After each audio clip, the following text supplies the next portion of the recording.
ಆತ್ಮೀಯ ವಿದ್ಯಾರ್ಥಿಗಳಿಗೆ ನಿಮಗೆಲ್ಲರಿಗೂ ಶ್ರೀ ಕಾಮಾಕ್ಷಿ ಟ್ಯುಟೋರಿಯಲ್ಗೆ ಸ್ವಾಗತ. ಇವತ್ತು ನಾವು SLC 2024ರ ಎಕ್ಸಾಮ್ಗೆ ಸೈನ್ಸ್ ಒಳಗೆ ಕೆಮಿಸ್ಟ್ರಿ ಒಳಗೆ ಬರ್ತಕ್ಕಂಥ ಡಯಾಗ್ರಾಮ್ ಎಲ್ಲಾನು ನೋಡ್ಕೊಂಡೇನಂತೆ. ಇವತ್ತಿನ ಡಯಾಗ್ರಾಮ್ ನೀವು ಎಲ್ಲ ನೋಡ್ಕೊಂಡ್ರೆ ಗ್ಯಾರಂಟಿ 3 ಮಾರ್ಕ್ಸ್ ಅಂತ ಪಕ್ಕ. ಒಂದು ವೇಳೆ ಎಕ್ಸಾಮ್ನವರು 3 ಮಾರ್ಕ್ಸಿಂದು ಒಂದು ತೆಗೆದು 2 ಮಾರ್ಕ್ಸಿಗೂ ಒಂದು ತೆಗೆದ್ರೆ ಇದ್ರೊಳಗೆ ಟೋಟಲ್ 5 ಮಾರ್ಕ್ಸಿಂದು ಬರ್ತಾವೆ. ಇಲ್ಲ ಅಂದ್ರೆ 3 ಮಾರ್ಕ್ಸಿಗರ ಒಂದು ಗ್ಯಾರಂಟಿ ಕ್ವಶನ್ ಇದ್ರೊಳಗೆ ಬಂದೈತೆ ರೀ. ನೋಡಿರಿ, ಹಾಗಂದ್ರೆ ಯಾವ್ಯಾವ ಡಯಾಗ್ರಾಮ್ನ ಕೇಳ್ತಾರೆ ಇವೆಲ್ಲ ಡಯಾಗ್ರಾಮ್ ನೀವು ಪರ್ಫೆಕ್ಟ್ ಮಾಡ್ಕೊಂಡು ಹೋಗ್ಬೇಕು. ನೀವು ಆಲ್ರೆಡಿ ಎಲ್ಲ ಡಯಾಗ್ರಾಮ್ನ ಪರ್ಫೆಕ್ಟ್ ಮಾಡ್ಕೊಂಡ್ರೆ ಅಂತ ತಿಳ್ಕೊಂಡೀನಿ. ಆದ್ರೂ ಇವತ್ತಿನ ಕ್ಲಾಸ್ ಒಳಗೆ ನಾನು ಎಲ್ಲ ಡಯಾಗ್ರಾಮನ್ನು ಒಂದು ಇಂಪಾರ್ಟೆಂಟ್ ಲಿಸ್ಟ್ ಮಾಡಿ ಆ ಇಂಪಾರ್ಟೆಂಟ್ ಡಯಾಗ್ರಾಮ್ ಎಲ್ಲನೂ ನಾನು ನಿಮ್ಗೆ ಹೇಳ್ಕೊಡ್ಲಿಕ್ಕತ್ತೀನಿ. ಅದರದ್ದು ಪ್ರತಿಯೊಂದು ಭಾಗವನ್ನು ನೀವು ಡಯಾಗ್ರಾಮ್ ತೆಗೆಯೋದು ಮೇನ್ ಅಲ್ಲ, ಅದರದ್ದು ಪ್ರತಿಯೊಂದು ಭಾಗನೂ ಗುರುತಿಸ್ಬೇಕು. ಡಯಾಗ್ರಾಮಿಗೆ 1 ಮಾರ್ಕ್ಸ್ ಕೊಟ್ರೆ ನೀವು ಭಾಗ ಗುರುತಿಸಿದ್ದಕ್ಕೂ ಮಾರ್ಕ್ಸ್ ಇರ್ತೈತಿ. ನೀವು ಭಾಗ ಗುರುತಿಸಿ ಬರಲಿಲ್ಲ ಅಂದ್ರೆ ನಿಮಗೆ ಮಾರ್ಕ್ಸ್ನ ಕೊಡಂಗಿಲ್ಲ ರೀ. ಅದಕ್ಕೆ ನನ್ನ ಕ್ಲಾಸ್ ಇವಾಗ ಸ್ಟಾರ್ಟ್ ಮಾಡೋಕ್ಕಿಂತ ಮೊದಲು ನನ್ನ ಕ್ಲಾಸ್ ನಿಮ್ಗೆ ಲೈಕ್ ಆತಂದ್ರೆ ಒಂದು ಲೈಕ್ ಮಾಡಿರಿ, ಸಬ್ಸ್ಕ್ರೈಬ್ ಮಾಡ್ಕೊರಿ, ನಿಮ್ಮ ಫ್ರೆಂಡ್ಸ್ಗೆ ಎಲ್ಲರಿಗೂ ಶೇರ್ ಮಾಡಿರಿ. ನೋಡಿರಿ, ನೀರಿನ ವಿದ್ಯುತ್ ವಿಭಜನೆಯನ್ನು ತೋರಿಸಲು ಉಪಯೋಗಿಸುವ ಉಪಕರಣಗಳ ಜೋಡಣೆಯ ಚಿತ್ರವನ್ನು ಬರೆಯಿರಿ, ಗ್ರಾಫೈಟ್ ದಂಡವನ್ನು ಗುರುತಿಸಿರಿ ಅಂತ ಹೇಳ್ಯಾರ. ಹೌದಾ? ನೋಡಿರಿ, ಈ ರೀತಿ ಡಯಾಗ್ರಾಮ್ ಅಂತ ತೆಗೆದು ಅದರೊಳಗೆ ಗ್ರಾಫೈಟ್ ದಂಡವನ್ನು ಗುರುತಿಸ್ಬೇಕು. ನೋಡಿರಿ, ಇದಕ್ಕೆ ಡಯಾಗ್ರಾಮಿಗೆ 1.5 ಮಾರ್ಕ್ಸ್ ಇದ್ರೆ ಏನು ನೀವು ಒಂದು ಭಾಗ ಅವ್ರು ಕೊಟ್ಟಾರಲ್ಲ ಗುರುತಿಸಿದ್ದಕ್ಕೆ ಅರ್ಧ ಮಾರ್ಕ್ಸ್, ಟೋಟಲ್ ಇದೆ 2 ಮಾರ್ಕ್ಸಿನ ಕ್ವಶನ್. ನೋಡಿರಿ, ಅದು ಅವರು ಗ್ರಾಫೈಟ್ ದಂಡ ಅಷ್ಟೇ ಗುರುತಿಸಂದಾರಲ್ಲ, ಅದನ್ನು ಬಿಟ್ಟು ಅವ್ರು ನಿಮ್ಗೆ ನಾಳೆ ಎಕ್ಸಾಮ್ನಾಗ ಇದ್ರೊಳಗೆ ಇರ್ತಕ್ಕಂಥ ಹೈಡ್ರೋಜನ್ ಗುರುತಿಸ್ರಿ, ಇಲ್ಲಾಂದ್ರೆ ಆಕ್ಸಿಜನ್ ಗುರುತಿಸ್ರಿ ಅಂತ ಕೇಳ್ಬೋದು. ಆ್ಯನೋಡ್ ಎಲ್ಲೈತಿ, ಕ್ಯಾಥೋಡ್ ಎಲ್ಲೈತಿ, ಏನು ಬೇಕಾದರೂ ಅವ್ರು ಕೇಳ್ಬೋದು. ಅದಕ್ಕೆ ಇದನ್ನು ಪ್ರತಿಯೊಂದು ಭಾಗವನ್ನು ನೀವು ನೋಡ್ಕೊಂಡು ಹೋಗಲಿ ಅನ್ನೋ ದೃಷ್ಟಿಯಿಂದ ನಾನು ಇವತ್ತು ಈ ಕ್ಲಾಸ್ ಮಾಡಿದ್ದು. ನೋಡಿರಿ, ಇದರ ಪ್ರತಿಯೊಂದು ಭಾಗವನ್ನು ನೀವು ಪರ್ಫೆಕ್ಟ್ ಮಾಡ್ಕೊಂಡು ಹೋಗ್ರಿ. ಇದು 2 ಮಾರ್ಕ್ಸಿನ ಕ್ವಶನ್. ಅದು 3 ಮಾರ್ಕ್ಸಿಂದ ಇಂಪಾರ್ಟೆಂಟ್ ಕ್ವಶನ್. ನೋಡಿರಿ, ಇದಂತೂ ಭಾಳ ಇಂಪಾರ್ಟೆಂಟ್ ಕ್ವಶನ್. ಸಾರಯುಕ್ತ ಸಲ್ಫ್ಯೂರಿಕ್ ಆಮ್ಲದೊಂದಿಗೆ ಸತುವಿನ ಚೂರುಗಳ ವರ್ತನೆ ಮತ್ತು ಉರಿಸುವಿಕೆಯ ಮೂಲಕ ಹೈಡ್ರೋಜನ್ ಅನಿಲದ ಪರೀಕ್ಷೆಯನ್ನು ತೋರಿಸುವ ಉಪಕರಣಗಳ ಜೋಡಣೆಯ ಚಿತ್ರವನ್ನು ಬರೆದು ಅವ್ರು ಯಾವ ಭಾಗ ಕೊಟ್ಟಿರ್ತಾರೋ ಆ ಭಾಗನ ಗುರುತಿಸಿ ಬರಬೇಕು. ಅದಕ್ಕೆ ನಿಮ್ಗೆ ಪ್ರತಿಯೊಂದು ಭಾಗ ಗೊತ್ತಿದ್ರೆ ಅವ್ರು ಯಾವ್ದು ಕೊಡ್ತಾರಲ್ಲ ಅದನ್ನು ನೀವು ಆರಾಮಾಗಿ ಬರ್ಬೋದು. ನೋಡಿರಿ, ಈ ರೀತಿ ಡಯಾಗ್ರಾಮ್ ಅಂತ ತೆಗಿಬೇಕು. ನೋಡಿರಿ, ಡಯಾಗ್ರಾಮ್ ಅಷ್ಟೇ ನೀವು ತೆಗೆದು ಬಂದ್ರೆ ಅಂದ್ರೆ ಅದಕ್ಕೆ 2 ಮಾರ್ಕ್ಸ್ ಅಷ್ಟೇ ಕೊಡ್ತಾರೆ.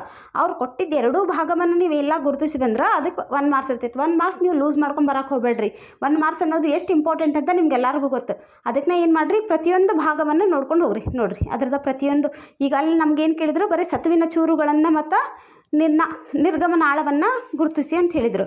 ಈಗ ಅವ್ರು ನಾಳೆ ಎಕ್ಸಾಮಿಗೆ ಬೇರೆನೂ ಕೇಳ್ಬೋದಲ್ಲ, ಅದಕ್ಕೆ ಪ್ರತಿಯೊಂದು ಭಾಗವನ್ನು ನೋಡಿರಿ, ಪ್ರತಿಯೊಂದು ಭಾಗವನ್ನು ನೋಡ್ಕೊಂಡು ಹೋಗ್ರಿ. ಹೈಡ್ರೋಜನ್ ಅನಿಲದ ಗುಳ್ಳೆಗಳು, ನಿರ್ಗಮನಾಳಗಳು, ಇದು ಪಾಪಪ್ ಶಬ್ದ ಮಾಡ್ತೈತಲ್ಲ, ಶಬ್ದದೊಂದಿಗೆ ಹೈಡ್ರೋಜನ್ ಅನಿಲ ಉರಿಯುತ್ತಿರುವುದು, ಮೇಣದ ಬತ್ತಿ, ಹೈಡ್ರೋಜನ್ ತುಂಬಿದ ಸಾಬೂನಿನ ಗುಳ್ಳೆ, ನೆಕ್ಸ್ಟ್ ಪ್ರಣಾಳ, ಸಾರಯುಕ್ತ ಸಲ್ಫ್ಯೂರಿಕ್ ಆಮ್ಲ, ಸತುವಿನ ಚೂರುಗಳು ಎಲ್ಲಾನು ಪರ್ಫೆಕ್ಟಾಗಿ ಈ ಡಯಾಗ್ರಾಮ್ ಅಂತೂ ನೀವು ಪರ್ಫೆಕ್ಟ್ ಮಾಡ್ಕೊಳ್ಬೇಕು. ಯಾಕಂದ್ರೆ ಇದು most important 3 marks question.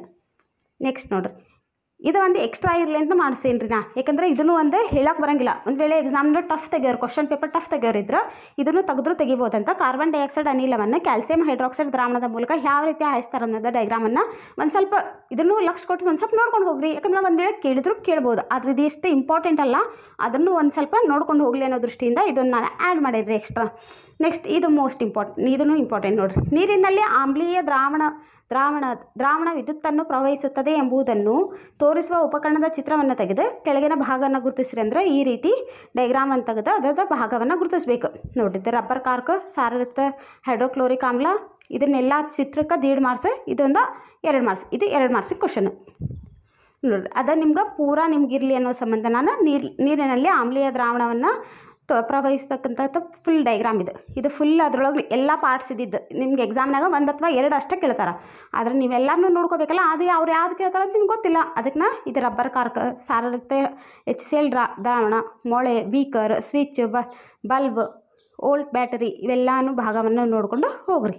Next ನೋಡಿರಿ, ಲೋಹದ ಮೇಲೆ ಹಬೆಯ ವರ್ತನೆಯನ್ನು ತೋರಿಸುವ ಪ್ರಯೋಗದ ಉಪಕರಣದ ಜೋಡಣೆಯ ಚಿತ್ರವನ್ನು ಬರೆಯಿರಿ, ಈ ಕೆಳಗಿನ ಭಾಗವನ್ನು ಗುರುತಿಸಿ. ಇದಂತೂ ಭಾಳ ಇಂಪಾರ್ಟೆಂಟ್, ಮೋಸ್ಟ್ ಇಂಪಾರ್ಟೆಂಟ್ 3 ಮಾರ್ಕ್ಸ್ ಅಂದರೆ 3 ಡಯಾಗ್ರಾಮ್. ಆಗಲೇ ಸಾರಯುಕ್ತದ್ದೇನು ಹೇಳ್ಕೊಟ್ನಲ್ಲ ಅದೊಂದು ಮೋಸ್ಟ್ ಇಂಪಾರ್ಟೆಂಟ್. ಇದು ಲೋಹದ ಮೇಲೆ ಹಬೆಯ ವರ್ತನೆ, ಇದು ನಿಮ್ಮದು ಮಾಡೆಲ್ ಕ್ವಶನ್ ಪೇಪರ್ನಾಗೂ ಇದೇ ಕ್ವಶನ್ ಕೇಳ್ಯಾರಿ.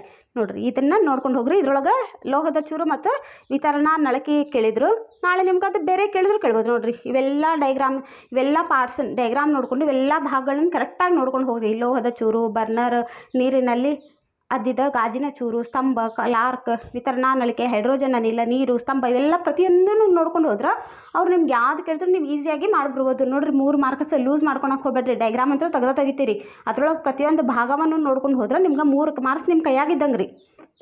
ನೆಕ್ಸ್ಟ್ ನೋಡಿರಿ, ಇದೊಂದು ಎಕ್ಸ್ಟ್ರಾ ಆ್ಯಡ್ ಮಾಡಿನ ಅಂದರೆ ಇದು ಕೇಳಿದ್ರು ಕೇಳಬಹುದು ಅನ್ನೋ ದೃಷ್ಟಿಯಿಂದ ಅಷ್ಟೇ, ಆದರೆ ಇದು ಅಷ್ಟೊಂದು ಇಂಪಾರ್ಟೆಂಟ್ ಅಲ್ಲ. ನೋಡಿರಿ, ಲವಣಗಳ ದ್ರಾವಣದೊಂದಿಗೆ ಲೋಹಗಳ ಪ್ರತಿವರ್ತನೆ ಡೈಗ್ರಾಮ್ ಅಂತ ತೆಗಿರಿ ಅಂದರೆ ಈ ರೀತಿ ಡೈಗ್ರಾಮ್ ಅಂತ ತೆಗೆದು ಭಾಗ ಅವ್ರು ಯಾವ ಭಾಗ ಕೇಳಿದ್ರೆ ಅದನ್ನ ಗುರುತಿಸಿ ಬರ್ರಿ.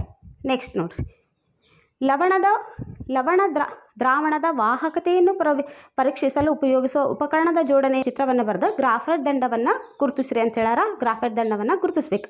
ಅದ ಅವರು ಪೂರಾ ರೀತಿ ಕ್ವಶನ್ ಇದು ನೋಡಿರಿ, ಇದು ಪೂರಾ ಇದು ನಿಮ್ಗೆ ಪೂರಾ ಭಾಗಗಳು ಇದ್ದಿದ್ದೆಲ್ಲ ಇದು ನೋಡಿರಿ. ಬಲ್ಬ್, ಸ್ವಿಚ್, ಬೀಕರ್, ಗ್ರಾಫೈಟ್ ದಂಡ, ಪರೀಕ್ಷೆ ಮಾಡಬೇಕಿರುವ ಲವಣ ದ್ರಾವಣ ಈ ರೀತಿ ನೀವು ಡಯಾಗ್ರಾಮ್ ಅಂತ. ಇದು 2 ಮಾರ್ಕ್ಸಿಂದ ಯಾವಂತೂ ಮೆನ್ಷನ್ ಮಾಡಿಕೊಟ್ಟಿನಿ ನಾನು ನಿಮ್ಗೆ, 3 ಮಾರ್ಕ್ಸಿಂದ ಯಾವಂತೂ ಹೇಳ್ಕೊಟ್ಟಿನಿ ನೋಡಿರಿ.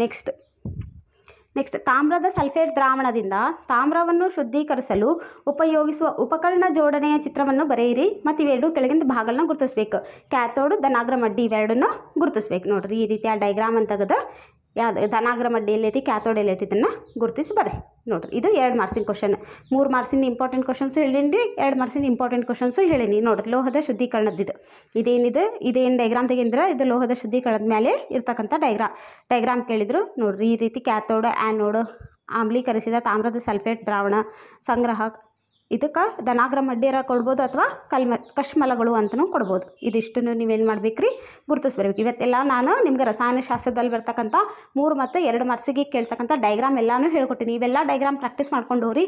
ನಾಳೆ ಎಕ್ಸಾಮ್ ನಿಮ್ದು ಎಲ್ಲಾರ್ದು ಚಲೋ ಆಗಲಿ ಅಂತ ಹಾರೈಸ್ತೀನಿ. All the best. Thank you.